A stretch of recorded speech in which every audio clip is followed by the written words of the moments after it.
우리에게 주시는 하나님의 말씀은 빌립보서 3장 1절부터 9절까지 말씀입니다. 신약성경 321면 빌립보서 3장 1절부터 9절까지 말씀입니다. 이 계시의 말씀을 제가 받들어 읽어드릴 때 살아계신 주님의 음성을 들으실 수 있기를 바랍니다. 끝으로 나의 형제들아, 주 안에서 기뻐하라. 너희에게 같은 말을 쓰는 것이 내게는 수고로움이 없고 너희에게는 안전하니라. 개들을 삼가고 행악하는 자들을 삼가고 몸을 상해하는 일을 삼가라. 하나님의 성령으로 봉사하며 그리스도 예수로 자랑하고 육체를 신뢰하지 아니하는 우리가 곧 할례파라. 그러나 나도 육체를 신뢰할 만하며 만일 누구든지 다른 이가 육체를 신뢰할 것이 있는 줄로 생각하면 나는 더욱 그러하리니, 나는 8일 만에 할례를 받고 이스라엘 족속이요 베냐민 지파요 히브리인 중에 히브리인이요 율법으로는 바리새인이요 열심으로는 교회를 박해하고 율법의 의로는 흠이 없는 자라. 그러나 무엇이든지 내게 유익하던 것을 내가 그리스도를 위하여 다 해로 여길 뿐더러 또한 모든 것을 해로 여김은 내 주 그리스도 예수를 아는 지식이 가장 고상하기 때문이라. 내가 그를 위하여 모든 것을 잃어버리고 배설물로 여김은 그리스도를 얻고 그 안에서 발견되려 함이니, 내가 가진 의는 율법에서 난 것이 아니요 오직 그리스도를 믿음으로 말미암은 것이니 곧 믿음으로 하나님께로부터 난 의라. 아멘. 일주일 동안 우리 자연이 어떻게 변했는가 하는 걸 좀 자세하게 관찰하신 분들은 보셨겠지만, 이 가을 많은 변화가 일어나지만 특별히 지난 한 주간엔 더 큰 변화가 일어났던 거 아닌가 하는 생각을 하게 됩니다. 지난 주일까지만 하더라도 아직 이 동네 은행잎이 다 노랗게 물들진 않았었는데, 이 한 주간 동안에 다 노랗게 물들었을 뿐만 아니라 시간이 지나면서 떨어지지 않을 것 같았던 나뭇잎들이 어제 비와 함께 많이 떨어지는 것을 보면서 이 계절 가을의 변화를 더 크게 느끼게 됩니다. 가을이 우리에게 가져다주는 여러 가지 많은 것들이 있습니다만, 특별히 그 나뭇잎의 변화와 또 나뭇잎들이 땅에 떨어지는 것을 보면서 우리로 이 나무처럼 우리도 변화되고 또 나무처럼 우리도 내려놔야 될 것을 내려놔야 된다라고 하는 생각을 다시 하게 됩니다. 나무가 잎을 떨구는 이유 그 자체를 우리가 그냥 좀 감상적으로 보면 좋으려만, 오늘은 과학적으로 다시 한번 좀 이해를 할 필요가 있습니다. 이것이 절대 그냥 떨어지는 것이 아니라고 하는 것입니다. 원래 나무는 뿌리로부터 물을 빨아들여서 그 물을 가지고 나무의 몸속을 청소하기도 하고 자신의 몸을 적시는 일을 하기도 합니다. 또 나무 자체가 가지고 있는 세포를 탱탱하게 만들고 광합성을 통해서 양분을 만들도록 도와줍니다. 그리고 그런 모든 과정들을 다 마친 나무 속에 있는 수분들은 잎의 뒷면을 통해서 다 증발되게 되어 있습니다. 이걸 과학에서는 증산작용이라고 이야기를 하는데요. 문제는 겨울입니다. 겨울이 되면 세포의 활동이 약해집니다. 추워지면 모든 것의 활동력이 떨어집니다. 나무도 마찬가지고요. 그러다 보니까 식물의 뿌리에서 물을 제대로 빨아들이는 일을 할 수 없습니다. 또 햇볕도 약해지다 보니까 광합성을 할 수 없습니다. 그렇기 때문에 추운 겨울에 잎을 그냥 달고 있으면 양분을 못 만들면서 증산작용 때문에 그냥 물만 뺏기는 일이 일어납니다. 그러면 그 상태가 만약에 계속 그냥 반복이 된다고 하면 나무는 더 이상 살 수 없게 됩니다. 그래서 이제 나무는 이 겨울을 나기 위해서 잎을 떨어뜨리는 일을 하는 것인데, 잎만 떨구는 것이 아니라 실상은 그 잎 자루 끝에 떨겨라고 하는 것이 있어서 그것이 이제 물과 양분이 빠져나가는 것을 막아줍니다. 그래서 잎은 떨어뜨리고 이제 물이 증발되는 것을 막음으로 말미암아 겨울을 버티는 시간을 갖게 되는 것이지요. 또 여기서만 그치는 것이 아니라 이렇게 떨어진 낙엽은 그 땅 위와 땅 밑에 사는 동물들에게 이제 겨울 내내 따뜻한 이불의 역할을 담당합니다. 보신 분 있으시겠지만 낙엽이 쌓여 있는 곳을 들추어내면 그 밑에는 뭐 달팽이나 지며느리, 지렁이 같은 이런 벌레들 뿐만 아니라 또 그 벌레들의 알과 애벌레도 있는 것을 볼 수 있습니다. 또 이 낙엽은 나무 자신의 뿌리가 얼지 않고 겨울을 나도록 덮어주는 이불도 됩니다. 또 이 낙엽은 흙 속에 이 자연 미생물에 의해서 잘게 분해되어 부엽토가 됩니다. 나무가 자라는 데 필요한 영양을 공급하는 최상급의 퇴비가 되는 것입니다. 마치 그냥 버리는 것처럼 보이지만 그것은 실상 나무 자신을 위하여 꼭 필요한 일을 하고 있는 것입니다. 이와 마찬가지로 우리의 인생이라고 하는 것도 때로는 필요에 의해서 내려놓을 것들을 내려놓아야 할 때가 있다라고 하는 것입니다. 이 내려놓는다라고 하는 것을 한문으로 포기라고 표현을 하지요. 그래서 이 포기라고 하는 단어를 사용하는 것에 대한 부정적인 견해가 있습니다. 살면서 인생을 그렇게 쉽게 포기해서는 안 된다. 포기라고 하는 단어는 배추를 셀 때나 써야지 함부로 써서는 안 된다. 아무리 어렵고 힘들어도 인생을 절대 그렇게 쉽게 포기하는 일은 해서는 안 된다 하는 이야기들을 우리가 종종 듣습니다. 맞는 말이고 또 분명히 그래야만 합니다. 그렇지만 우리가 또 잊지 말아야 될 것, 그것은 때로는 포기해야 할 것을 포기할 줄도 알아야 된다라고 하는 것입니다. 버릴 줄도 알아야 합니다. 김원호 장로님이 쓰신 그리스도인의 권리 포기라는 책에서 장로님께서 이런 말씀을 하십니다. 권리 포기, 우리 그리스도인의 권리 포기라고 하는 것은 단념하는 것이 아니라 더 귀한 가치를 발견하고 그것을 취하기로 결정하는 것이다. 그러니까 우리 그리스도인들은 때로 우리가 가지고 있는 권리들을 포기할 때가 있는데 그건 그냥 단념하겠다라고 하는 것이 아니라 보다 나은 가치를 위해서 그것을 취하기로 결정을 하는 것. 마치 이 나무가 생존이라고 하는 가치를 위해서 자기가 가지고 있었던 모든 나뭇잎들을 다 떨궈내고 그러고 앙상하지만 그 모습을 드러내는 것은 생명이라고 하는 가치를 위해서 그것을 취하기로 결정하는 것이라고 할 수 있습니다. 그렇기 때문에 이 버린다라고 하는 것이 다 나쁜 것, 무조건 나쁜 것 아니고 때로 우리 더 좋은 삶을 위하여 우리에게 삶에 있어서도 역시 포기가 필요할 때가 있습니다. 내려놓음, 그러면 우리에게 잘 알려주신 분이 한 분 계시지요. 이용규 선교사님입니다. 그 책으로 밀리언셀러를 파는 이제 저자가 되셨는데요. 이분은 하버드 대학교에서 받은 박사학위를 가지고 미국에서 누릴 수 있는 모든 좋은 것들을 다 내려놓고 몽골에 선교사로 들어가서 선교하신 경험을 가지고 이 내려놓음이라고 하는 책을 쓰셨습니다. 최근에는 또 인도네시아로 옮기셔서 사역을 계속하고 계시는데요. 자, 이 책을 많은 사람이 읽었습니다. 그런데 그 책을 쓰시고 나서 얼마 안 있다가 또다시 더 내려놓음이라고 하는 두 번째 책을 썼습니다. 이 두 번째 책에서 그분이 밝히시고 있는 것이 있죠. 첫 책을 낸 다음에 얻은 받은 가운데 사람들이 이런 이야기를 한다는 거예요. 내려놓음이라고 하는 건 하버드 출신자의 몽골행 이야기를 내려놓음으로 생각하는 것, 또 어떤 것을 많이 가졌거나 높은 지위에 있는 사람이 그 자리에 오르고 난 다음에야 내려놓을 수 있는 것, 아니면 이 내려놓음이라고 하는 것이 어떤 의지적 차원의 결단으로 오해함으로써 자신이 말하고자 했던 내려놓음에 대한 의미가 희석되는 것에 대한 아쉬움이 있었음을 서문에서 밝힙니다. 이용규 선교사님이 이 내려놓음이라고 하는 책을 통해서 궁극적으로 말하고 싶었던 것은 신약 성경에 기록된 한 구절의 말씀인데, 그것은 사도 바울이 갈라디아 사람들에게 보낸 편지 속에 있는 구절, 우리가 잘 아는 구절입니다. 갈라디아서 2장 20절의 말씀입니다. 내가 그리스도와 함께 십자가에 못 박혔나니 그런즉 이제는 내가 산 것이 아니요 오직 내 안에 그리스도께서 사신 것이라.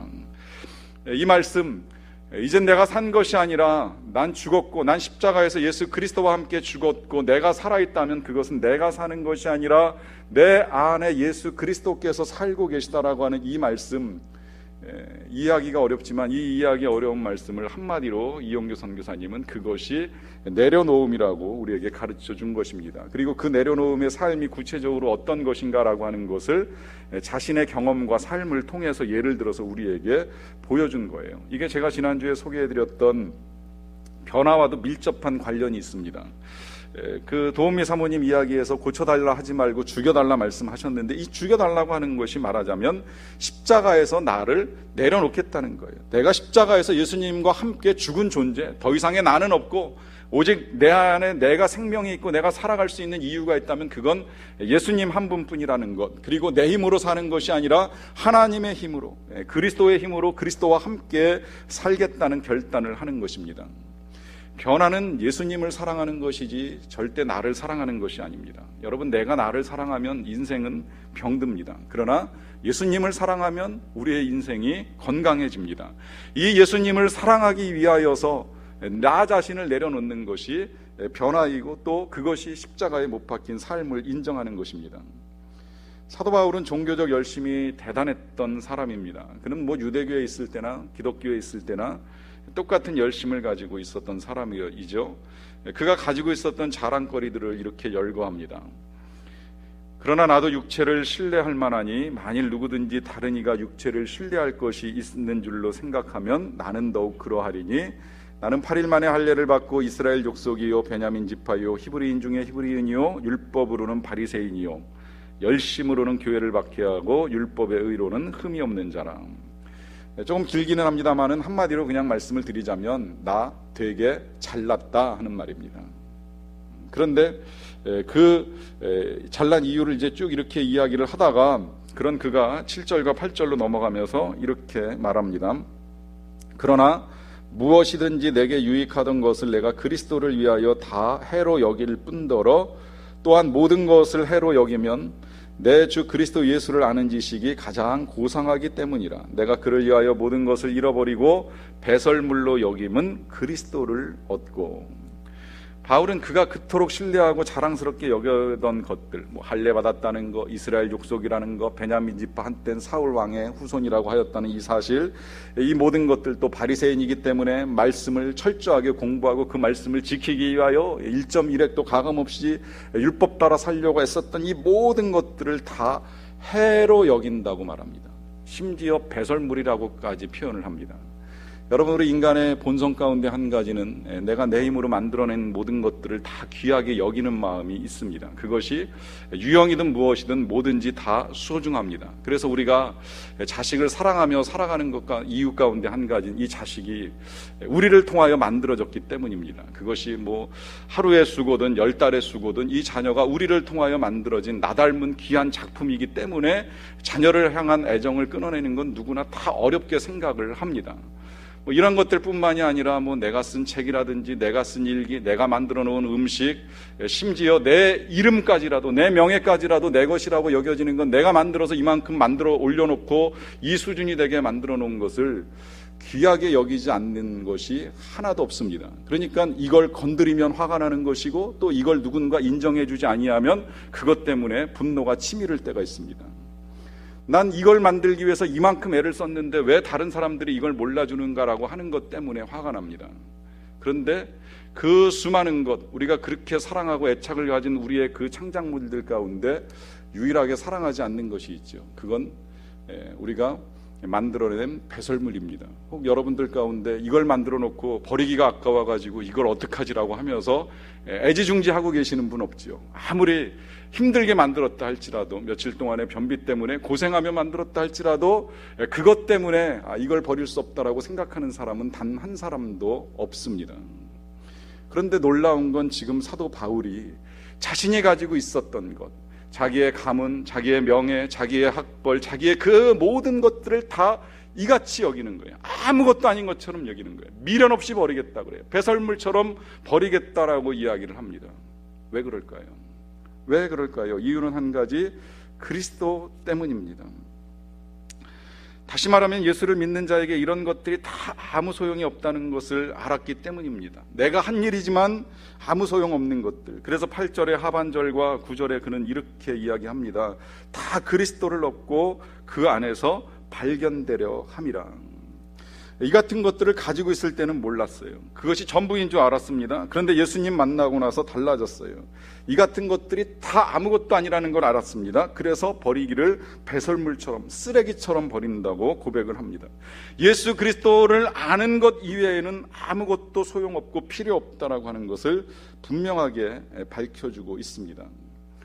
여러분, 때로 신앙생활이 힘들다라고 하는 이제 표현을 사용할 때가 있습니다. 뭐 저도 이 생각이 전혀 없이 살아가는 사람은 아니지만 이 생각이 좋은 생각은 분명히 아닙니다. 생각해보면 사실 신앙생활은 쉬운 겁니다. 왜 쉽냐면 우리의 삶을 단순하게 만들어주기 때문입니다. 그런데 우리 현대인들의 삶은 좀 복잡합니다. 예수도 따르고 세상도 따르려니까 더 복잡해졌어요. 그냥 차라리 세상만 따르든지 아니면 예수님만 따르든지 하면 되는데 둘 다 따라가려니까 복잡해집니다. 성경적 가치도 지켜야 되겠고 세상적 가치도 지키려고 하다 보니까 자꾸 우리의 삶이 더 복잡해지고 신앙생활 힘들게 여겨집니다.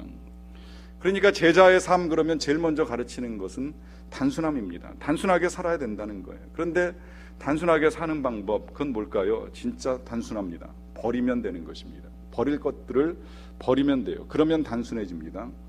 최근에 우리에게 알려진 정리 컨설턴트, 일본의 곤도 마리에라고 하는 사람이 인생이 빛나는 정리의 마법이라고 하는 책을 썼는데, 정리의 원리를 간단하게 이야기합니다. 한 번에 짧은 시간에 빨리 진행하면 된다. 그리고 그 정리의 1단계는 무조건 버리는 것이다. 어떻게 버리나?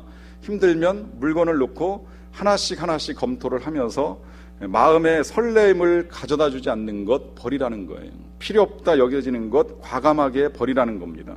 그 순간부터 당신의 인생이 새로워질 것을 약속합니다. 여러분, 적용한다면 우리의 영혼을 설레게 하지 않는 건 다 무용한 겁니다. 그냥 버리시면 됩니다.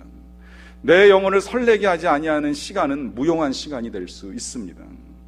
내 영혼의 기대감과 감사를 불러일으키지 아니하는 시간이라면 그건 버려야 될 것입니다. 이 버릴 때 버릴 것을 제대로 버리지 아니하면 우리는 더 성장하거나 열매를 맺는 것이 어렵습니다. 내려놓아야 할 때 내려놓을 수 있어야 되고, 나무가 낙엽을 버리지 못하면 살 수 없듯이 우리도 버려야지 영혼이 살아나고 영혼이 자라나는 은혜를 경험하게 됩니다.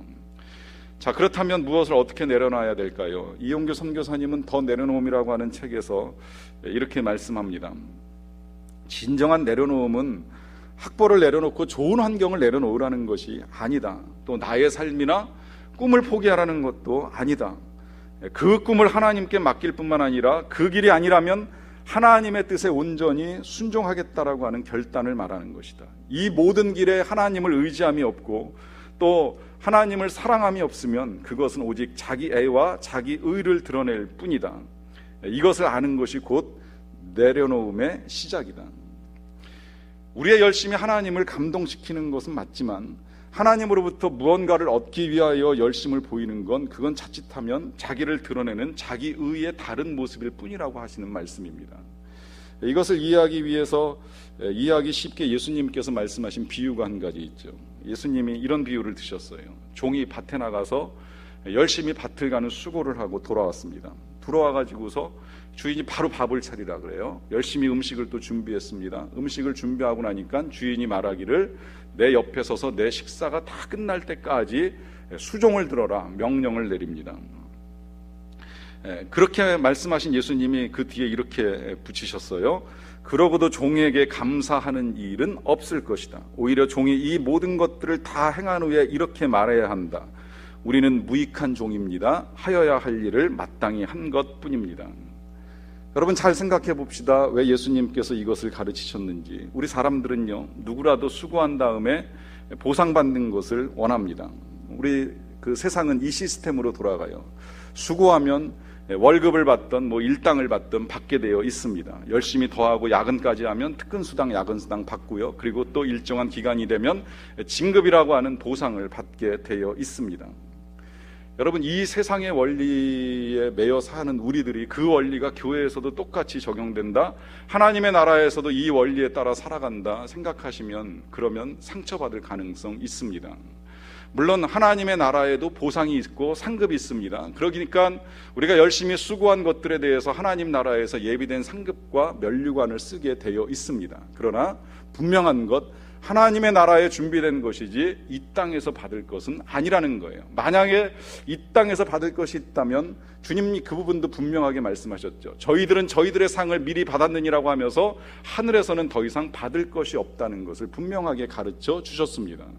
우리는 하나님의 나라에서 받을 것들을 소망하며 살아가는 사람들이고 또 이것만이 전부가 아닙니다. 사실 그것보다 더 중요한 건 이 모든 수고와 섬김의 가장 근본적인 원리는 내 것이 아니라고 하는 것입니다. 내가 섬길 수 있는 건강, 내가 섬길 수 있는 시간, 내가 섬길 수 있는 능력, 재능, 이 모든 것들을 주신 분이 하나님이시기에 하나님의 것을 가지고 섬기는 한 내가 이 모든 것들을 가지고 애쓰고 수고한 것들에 대해서 우린 이렇게 말할 수 있어야 된다는 거예요. 나는 무익합니다. 다만 내가 할 일을 한 것뿐입니다. 여러분, 이런 생각을 갖지 아니하면 적절한 보상이 우리에게 주어지지 아니할 때 우리의 마음에 상처도 있을 수 있고 섭섭한 마음도 있을 수 있고, 또 때로는 그것이 인정되지 아니하면 화가 나는 일들도 있을 수 있습니다. 저 개인적으로는 늘 강단에 설 때마다 솔직히 매일 감사합니다. 매일 감사하는 건 이 강단 위에 누군가 준비한 물이 있다라고 하는 사실 때문입니다. 참 감사하게 우리 교회가 시작된 이후로 지금까지 거의 한두 번이나 그랬을까 말까 할 정도로 많은 분들이 돌아가면서 물을 준비해 주시는 일을 해요. 마실 때마다 감사합니다. 한 모금의 물을 마시면서 준비해 준 분을 축복하는 일을 절대 빼먹진 않습니다. 제 마음속으로 귀하게 여기고 감사하는 마음을 꼭 하나님께 올려드립니다. 그렇지만 전 개인적으로 그분들을 찾아가서 매일같이 오늘 이 물을 준비해 주셔서 감사합니다라고 하는 말을 제대로 드려본 적은 없습니다. 그렇다고 그분들이 왜 목사님 내가 물 떠다 드렸는데 한 번도 감사하단 말을 안 하세요라고 하면서 섭섭하다고 말씀하신 적은 없습니다. 이 일이 귀한 것입니다. 여러분, 우리는 원래 나무처럼 살아가야 되는 존재입니다. 하나님께서 우리를 만드실 때요, 우리의 인생이 식물처럼 살기를 원하셨습니다. 그래서 식물처럼 성장도 해야 되고 또 열매도 맺어야 됩니다. 그래서 우리가 처음에 만들어졌을 때에 사람들은 식물만 먹고 살았어요. 그런데 이제 노아의 홍수가 끝나고 나서 땅에 나무가 자라야 되는 시간, 열매를 맺는 시간이 필요하다 보니까 당장 먹을 것이 없고, 그러다 보니까 하나님께서 육식을 허락하셨는데 이 육식을 먹으면서 사람들이 이제 변해가기 시작을 한 거예요. 육식을 먹으면서 나무를 닮아가야 될 우리의 인생이 자꾸 짐승을 닮아갑니다.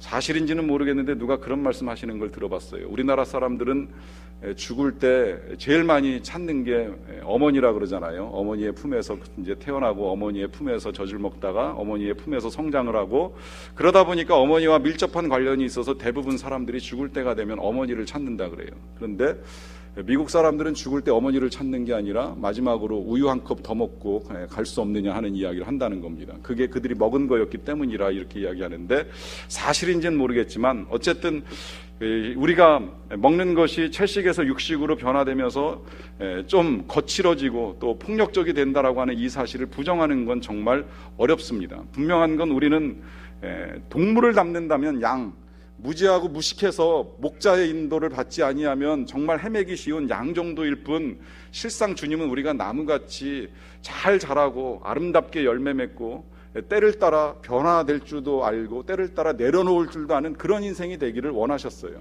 그런데 이 나무가 가지는 위대함이 뭐냐면, 그런 것들도 정말 대단하지만 진짜 나무가 위대한 건 그 같은 일들을 행하면서 나무는 침묵한다는 거예요. 싸우지 않는다는 거예요. 나무는 내가 이만큼을 사람들을 위하여 귀한 일들을 했다라고 하는 것에 대해서 절대 드러내는 법이 없습니다. 그래서 우리가 배워야 할 가장 귀한 것이 이 나무를 향한 나무의 침묵이라고 하는 것도 말할 수 있습니다. 내려놓음을 이야기하면 정말 내려놓기 힘든 것 가운데 한 가지, 자기 애 못지않게 힘든 것이 우리 자녀에 대한 문제라고 생각을 합니다. 카일 아이들머니 거짓 신들의 전쟁이라고 하는 책에서 우리가 싸워야 될 수많은 거짓 신들 가운데 여러 개의 신전을 놓고 이야기하는데요. 언젠가 소개해드린 적이 있었는데 이 책을, 그 신전에 이제 마지막에 사랑의 신전이 있습니다. 이 사랑의 신전에는 나라는 신이 있고 또 가족의 신이 있다는 거예요. 이 나 자신을 신으로 섬기는 일이 있을 수 있고 또 내 가족을 신으로 섬기는 일을 할 수 있다는 거예요. 이 나라는 신을 섬기는 행위가 자기의 혹은 자기 애를 드러내는 거라고 보면 되고요. 이제 가족의 신에는 이런 부제가 붙어 있습니다. 아무도 나와 내 자녀 사이에는 끼어들 수 없어. 이것은 자녀의 일에 있어서는 하나님도 함부로 관여해서는 안 된다는 듯한 우리의 태도를 말하는 것입니다. 솔직히 좀 부인하기가 어렵다는 생각을 합니다. 이 자녀를 기르는 것이 쉽지 않은 생각이 들 때마다 이제 이런 생각을 하게 되는데요. 저는 설교를 준비하기 전에 이제 미리미리 설교에 필요한 이제 책들을 준비하는 작업들을 합니다. 얼마 전에 그 광고를 보다가 이제 이런 제목의 책을 봤어요. 엄마 마음 내려놓기. 서울 성서교회 성서침례교회를 담임하고 계시는 목사님 사모님, 주견자 사모님이라고 하는 분이 쓰신 책인데요. 70년대 교회를 개척하면서 정말 어렵고 가난하게 목회를 하면서 키운 세 자녀에 관한 이야기입니다. 큰아들은 미국 메릴랜드 베다니 교회 목사님이시고요. 그 다음에 딸은 미국 하버드 대학원에서 교수를 지금 하고 계시고, 또 막내 아들은 학교 전문 상담사를 하고 있어요. 제목 딱 보면 내려놓게 하소서와 뭔가 좀 맞을 것 같지 않습니까? 그래서 일단 책을 샀어요. 사가지고 이제 집에 갖다 놨어요. 갖다 놨는데 제 아내가 먼저 읽었습니다. 읽으면서 갑자기 저한테 그러더라고요. 읽다 보니까 화가 나더라는 거예요. 왜 화가 나느냐 그랬더니, 좀 진작 알았으면 애들을 좀 더 잘 키울 수 있었을 것 같은데 왜 내가 이걸 이제 알았을까 하면서 이제 좀 화가 난다는 이야기를 하더라고요. 전 우리 애들 나름 그냥 잘 컸다고 그렇게 생각을 하는데, 더 잘 키우고 싶었던 이 부모 마음, 엄마 마음 내려놓기가 쉽지 않은가 하는 생각도 해보게 됩니다. 준비하면서 책을 처음부터 끝까지 다 읽었어요. 읽고 나서 저는 그런 생각이 들었어요. 나만 읽을 일이 아니다. 제가 여러분들에게 지금 이 책을 보여드리는 건 여러분들도 꼭 보시라는 거예요. 마음 같으면 정말 다 한 권씩 사드리고 싶다는 생각도 들 정도로 좋은 책이었는데, 제가 그 책 선물을 하다가 좀 생각을 바꾼 것 중에 한 가지는 단체로 책 선물은 좀 삼가해야 되겠다. 왜냐하면 이 책이라는 거 선물로 받으면 다 읽을 것 같지만 그렇지도 않더라고요. 책이라는 건 또 때로는 내 돈을 털어서 내 돈으로 사야지 처음부터 끝까지 읽을 수 있는 일들도 있기 때문에 사드리진 못합니다. 그러나 사줬으면 좋겠다면 제가 사드릴 마음도 있습니다. 어쨌든 읽겠다고만 한다면 그럴 용의도 가지고 있는데, 그만큼 좋은 책이라는 거예요. 좋다는 건 단순히 우리가 아이들을 어떻게 양육할 것인가만 가지고 말씀을 드리는 것이 아니라, 또 아이를 위하여 뭐 마음을 내려놓고 하는 이런 것들만이 중요한 것이 아니라, 그 속에 우리가 어떻게 하나님을 믿고 섬겨야 되는지에 대한 원리도 그냥 다 담겨 있기 때문입니다. 오히려 책을 보면 이제 그런 생각은 들어요. 의아합니다. 도대체 뭘 내려놓으라고 하는 것인지, 어떻게 내려놓으라고 하는 것인지 솔직히 불분명해요. 제목하고는 조금 다른 방향 아닌가라고 하는 생각이 들 수도 있습니다. 책 표지엔 이렇게 써 있더라고요. 일단 이 책을 손에 들면 저자의 경험으로부터 그려지는 하나님의 능력과 교훈에 사로잡혀 마지막 장을 덮을 때까지 내려놓기 힘들 것이다. 정말 책은 내려놓기 힘들었는데 뭘 어떻게 내려놓으라고 하는지는 감은 잡겠는데, 구체적으로 제가 그 속에서 취하여 가지고 여러분들과 나눌 것은 없고요. 또 나눈다라고 하면 이미 결론을 아는 영화를 보는 것 같이 되게 재미없을 것 같으니까 그 말씀을 드리지는 않습니다. 다만 이 책의 마지막에서 저자가 하는 말씀 하나 인용합니다. 내가 내 자녀에게 줄 수 있는 것은 하나님과의 관계, 그분의 사랑, 완벽하신 공급, 그리고 그 무엇도 겁나지 않을 만큼 완벽하게 지켜주심, 늘 내 맘을 채우신 평강과 기쁨, 지혜, 그게 전부였다. 여러분, 충분하지 않습니까? 하나님의 사랑, 하나님의 공급, 하나님의 지켜주심, 하나님의 평강, 하나님의 기쁨, 하나님의 지혜, 이걸 우리의 자녀들이 가질 수 있고 또 우리도 누릴 수 있다면 더 이상 뭐가 우리에게 더 필요하겠습니까? 정확하게 그것은 저자가 자녀들에게 준 것이 아닙니다. 자녀를 하나님 앞에서 내려놓을 때 얻게 된 은혜들입니다. 여기에 내려놓음의 중요한 원리가 함께 담겨져 있습니다. 사실 생각해보면 이 가을에 우리가 내려놓아야 할 것이 어디 자식 사랑 뿐이겠어요? 자기 애를 내려놓고 자기 의를 내려놓는 것이 전부이겠습니까? 살다 보면 이런저런 걱정 금식 밀려 들어옵니다. 그럴 때마다 우린 또 누군가를 통해서 그런 이야기를 듣게 되지요. 다 내려놓으세요. 여러분, 그런데 내려놓아야 된다는 사실을 알고는 있지만 그 내려놓음이 어찌 그리 쉽겠습니까? 그 어려울 때 우리가 다시 바라봐야 할 것은 바로 이 하나님의 사랑입니다. 하나님의 공급이 끊어지지 아니한다는 사실입니다. 하나님이 우리를 지켜주심이 완벽하다라고 하는 것입니다. 하나님이 주시는 평강은 그 어떤 것으로도 깨지지 않는다는 것입니다. 하나님이 주시는 지혜로 우리가 그 장애를 돌파하고 앞으로 나아갈 수 있다라고 하는 것입니다. 그래서 우리는 이 가을에 모든 것을 다 하나님께 내려놓고 나아갈 수 있습니다. 여러분, 가을에 잎이 변하고 잎을 다 떨어뜨려야만 되는 나무는 내일을 걱정하지 않습니다. 이 겨울을 어떻게 날까 염려하지도 않습니다. 내년이 돌아오면 어떨까 앞서 걱정하는 일도 하지 않습니다. 이유는 단 한 가지, 하나님께서 돌보시기 때문입니다. 이 하나님의 돌보심을 믿으면서 내려놔야 될 것들을 내려놓음으로 더 멋진 인생을 살아갈 수 있는 저와 여러분들이 되시기를 간절히 바랍니다. 같이 기도하시겠습니다.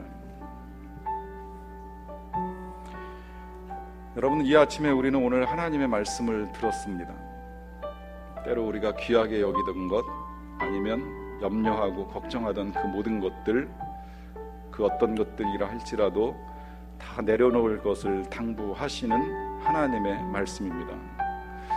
지금 여러분들을 붙들고 있는 것, 혹은 여러분들이 붙잡고 있는 것, 내려놓지 못하는 것들은 무엇입니까? 여러분, 하나님의 사랑을 믿으십니까? 하나님의 그 완벽한 공급하심과 보호하심, 지켜주심을 믿으십니까? 그렇다면 지금 여러분들을 붙들고 있는 그 어떤 것들, 근심, 걱정, 염려, 자녀, 의, 자기 사랑까지라도 다 내려놓고 주님께 맡기십시오. 그리고 주님이 주시는 참된 평화, 참된 기쁨, 참된 행복의 자리로 나아가시기를 바랍니다. 같이 잠깐 기도하는 시간을 갖겠습니다.